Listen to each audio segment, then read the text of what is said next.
ప్రజాకవి సుద్దాల హనుమంత గారి సమగ్ర సాహిత్యము జీవితం ఈ పుస్తకాన్ని ఆవిష్కరించి దాంతోపాటు ప్రసంగించే అవకాశం కలిగించినందుకు నాకు చాలా సంతోషంగా ఉంది. సుద్దాల హనుమంత గారి పేరు వినని వారు బహుశా తెలంగాణలో లేరు. తెలంగాణ సాయుధ పోరాటమే ఒక మహత్తరమైనటువంటి పోరాటం. హైదరాబాద్ సంస్థానం పేరుతో, నిజాం సంస్థానం పేరుతో ఆనాడున్నటువంటి విశాలమైనటువంటి సంస్థానం యూరోప్లోని 25-30 దేశాల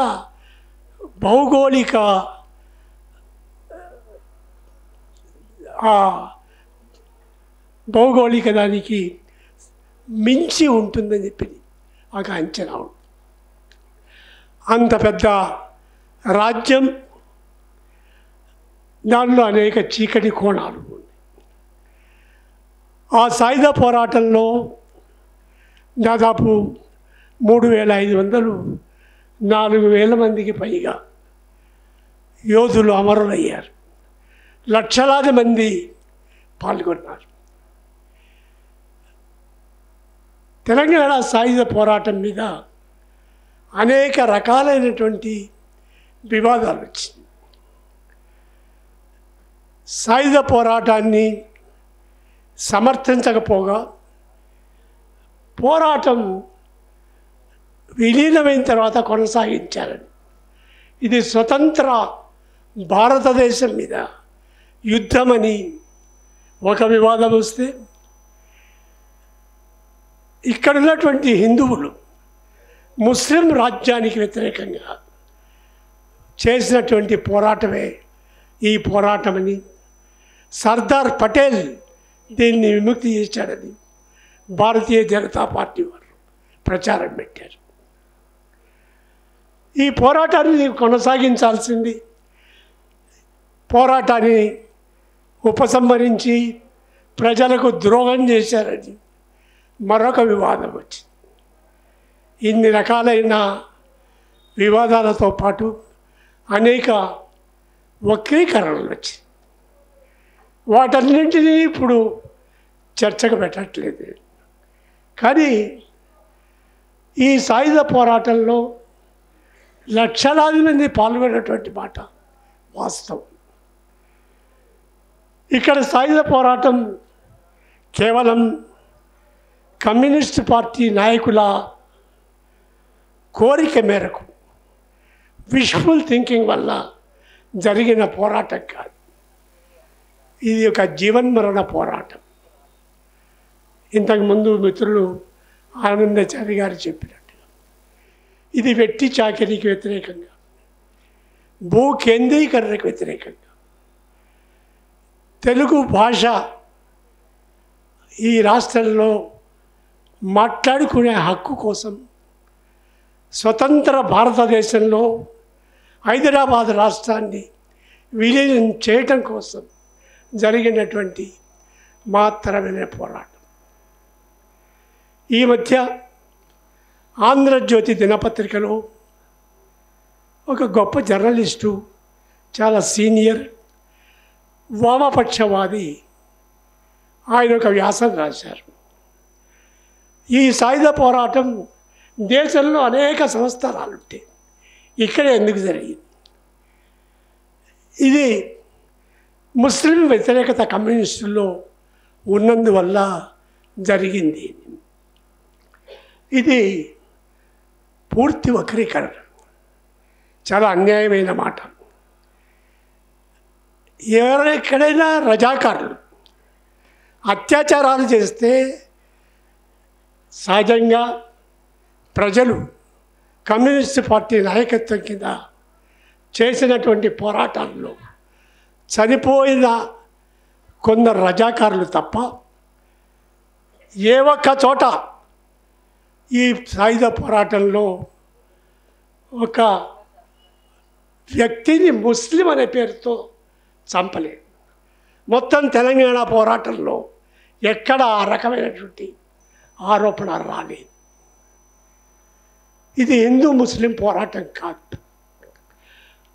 ఈ రకమైనటువంటి వాదన ఒక రకంగా చెప్పాలంటే బీజేపీ వారి వాదనకు సన్నిహితం అవుతుంది. తెలంగాణ సాయుధ పోరాటానికి అన్ని వర్గాల వారు మద్దతు ఇవ్వటానికి వారి వారి కారణాలు ఉన్నాయి. అన్నిటికంటే పెద్దది వెట్టి చాకిరీ. ఈ వెట్టి చాకిరీలో అన్ని కులాల వారు, సబ్బండ వర్గాలు ఇందులో బాధితులైనటువంటి వారే. చేనేత కార్మికులు, యాదవులు, దళితులు, రైతులు, ఆఖరికి బ్రాహ్మణులు, సొంత భూమి ఉన్న రైతులు అందరూ కూడా ఈ వెట్టి చాకిరీకి బాధితులే. అందువల్లనే గుదుపల సంఘం పేరుతో ఆంధ్ర మహాసభ తిరుగుబాటుకు పిలిపించినప్పుడు లక్షల సంఖ్యలో పాల్గొన్నారు. ఈ సాయుధ పోరాటంలో కేవలం ఆయుధాలు పట్టుకొని పోరాటం చేసినటువంటి యోధులే కాక ఈ పోరాటానికి మద్దతు ఇచ్చినటువంటి వారు చాలామంది ఉన్నారు. ఈ పోరాటంలో గొప్ప పాత్ర కళాకారులది, కవులది. సుద్దాల హనుమంతు గారు ఆ రకంగా పెన్ను గన్ను పట్టి ఈ సాయుధ పోరాటానికి బ్రహ్మాండమైనటువంటి మద్దతు ఇచ్చారు. ప్రజలను చైతన్యవంతులను చేశారు. ఆయన కేవలం పాటలు మాత్రమే రాయలేదు, స్వయంగా సాయుధ పోరాటంలో కూడా పాల్గొన్నారు. ఒక చుక్క, సిరా చుక్క 1,00,000 మెదళ్లను కదిలిస్తుందని కాళోజీ అన్నారు. సుద్దాల హనుమంతు గారి పాటలు ఆ రకంగా లక్షలాది మంది ప్రజల మెదళ్లను కదిలించని, చైతన్యవంతులు చేసి ఇలాంటి కవులు మన తెలంగాణలో ఇంకా అనేక మంది, యాదగిరి గారు, రామాంజనేయులు గారు, ఇలాంటి వారందరూ ఈ మహత్తర పోరాటానికి వారి వారి పాటల ద్వారా సహాయం చేశారు, చైతన్యవంతులు చేశారు, ప్రజలను ఉత్తేజితులు చేశారు. సుద్దాల హనుమంతు గారు అనారోగ్యంతో చనిపోకపోతే ఇంకా పెద్ద కాంట్రిబ్యూషన్ కమ్యూనిస్టు ఉద్యమానికి చేసేటువంటి వారు. సుద్దాల అశోక్ తేజ వారికి తగిన కుమారుడిగా ఈరోజు సినిమా కవిగా ఆయన చాలా పాపులర్గా అయ్యారు. సినిమా పాటలు రాసినంత మాత్రాన పాపులర్ కాదు, అందులో ప్రజా కవిత్వం ఉంది. ఆయన సుద్దాల ఫౌండేషన్ పెట్టి వారి కుటుంబ సభ్యులందరూ కలిసి ప్రతి సంవత్సరం ఒక అవార్డు ఇవ్వటం ద్వారా సుద్దాల హనుమంతు గారి జ్ఞాపకాన్ని చిరస్థాయిగా నిలబెట్టేందుకు ప్రయత్నం చేస్తున్నారు. హనుమంతు గారు ఆయన రాసినటువంటి సొంత జీవిత చరిత్ర, ఆయన సమగ్ర సాహిత్యం, అవన్నీ ఇవాళ మనం చూస్తున్నాం. ఇప్పుడు వీటన్నింటినీ, ఈ సాహిత్యాన్ని, జీవితాన్ని ప్రచురించిన నవ తెలంగాణ పబ్లిషింగ్ హౌస్ నేను ప్రత్యేకంగా అభినందిస్తున్నాను. ఈ తరానికి గతంలో ఉన్నటువంటి నాయకులు చేసిన త్యాగాలు, వారి పోరాటాలు, ఉత్తేజితుల్ని చేసినటువంటి వారి పాటలు, సాహిత్యం ఇవన్నీ పరిచయం చేయటం చాలా ముఖ్యమైనటువంటి అంశం. నవ తెలంగాణ పబ్లిషింగ్ హౌస్ వారు మగ్దుమ్ మొయిద్దీన్ సాహిత్యాన్ని కూడా ప్రచురించారు. చాలా సమగ్రంగా ఉంది. ఇలాంటి అనేక ఇతర ప్రచురణలు వారు ఇంకా ప్రచురించాలని చెప్పి నేను కోరుతూ, హనుమంత్ గారి ఈ సమగ్ర సాహిత్యం జీవితం పుస్తకం ప్రస్తుత తరానికి ఉత్తేజాన్ని ఇవ్వాలని, చైతన్యాన్ని కలిగించాలని కోరుకుంటున్నాను. తెలంగాణ సాయుధ పోరాటం ఒక రకంగా చెప్పాలంటే కొంచెం ఉత్ప్రేక్ష అనిపించవచ్చు. ఈ గడ్డ మీద ప్రతి అంగుళం భూమిని కమ్యూనిస్టు యోధులు తమ రక్తంతోనూ తమ కుటుంబాల కన్నీళ్లతోనూ తడిపి విముక్తి చేశారు. అలాంటి సాయుధ పోరాటం ఇక్కడ భూస్వామ్య వ్యవస్థను బద్దలు కొట్టింది. కానీ పేదవారికి భూమి దక్కలేదు. ఇవాల్టికి పేద ప్రజల సమస్యలు పరిష్కారం కాలేదు. ప్రభుత్వాలు ఎన్ని వచ్చినా ఎన్ని మారినా మౌలికమైనటువంటి సమస్యలు పరిష్కారం కావటం లేదు.